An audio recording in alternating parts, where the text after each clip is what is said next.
If you have an RV or a trailer, or you're embracing that hashtag van life, then you know one of the trickiest aspects is finding the right mattress. So in this video, we're gonna talk about our top 4 tips for buying an RV mattress.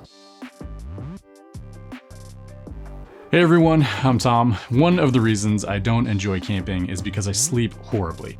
Whether I'm in a beautiful RV like this or sleeping in a tent, I just wake up feeling tired, groggy, like I was restless all night long. But what if I told you there was a way to get the best sleep of your life, even in the great outdoors? So if you're watching this video, you probably have an RV, maybe you've embraced that van life, but whether you have an RV or a trailer like this, you need something to sleep on, right? So let's talk about the 4 things you need to keep in mind when you're looking for a bed for your RV. Okay, the first thing to consider when you're buying an RV mattress is the size of your RV, and by extension, the size of the space you have to fit a mattress. So take out your tape measure, get exact measurements of the length and the width of the space that you have to put a bed. Now, one of the things that you might find is that your mattress space doesn't fit into the traditional king, queen, full territory, and that's okay. RVs are built to maximize their space, so you might have a mattress space that's a little bit awkwardly shaped. Now, thankfully, RV manufacturers have taken that into account, and when you look for an RV bed specifically, what you'll find is that they're created in different lengths and widths to get just the right fit for your space. The other thing to consider too is that RV mattresses are much thinner than the mattresses you might find in your house. In your house, you can get away with a 15, 16-inch mattress that's a little bit more high profile. The one that I'm sitting on right now is just 8 inches. And that's helpful because we have much less headroom in RVs, and so we need a mattress that accommodates that.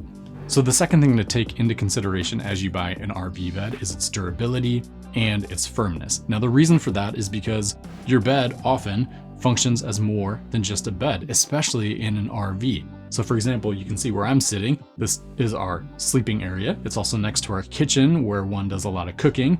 It's also next to a TV, so you can sit on the bed and watch TV. In other words, this is a high trafficked area and the bed gets a lot of use and a lot of different use. So as you're looking for a bed, take into account how it feels when you're sleeping, but also when you're just kind of going about daily activities. So the third thing to think about is the weight of your RV bed. Now, if you're hauling around an RV, of course, you need to be mindful of your truck's towing capacity or just of how much weight you're carrying around.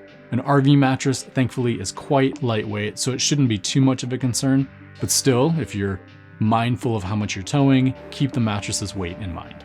Okay, the final thing to consider once you kind of get your RV mattress in place is that these small enclosed environments are perfect spots for heat and moisture to build up, and that's especially the case underneath your mattress. So some of our tips for helping remove some of that heat and moisture is to keep the windows open on a fairly frequent basis. Try to get as much air flowing through your RV as possible. Secondly, you might even think about raising your bed a little bit off of the platform. Most RVs have wooden platforms that really reduce the ability for air to flow through, and it promotes, again, that buildup of heat and moisture. So raising your bed up will help that airflow. Finally, you might even think about installing a dehumidifier to help remove some of that heat and moisture. Well, those are our 4 tips for buying an RV mattress. Thanks for watching, everyone. I hope you sleep much better outside than me.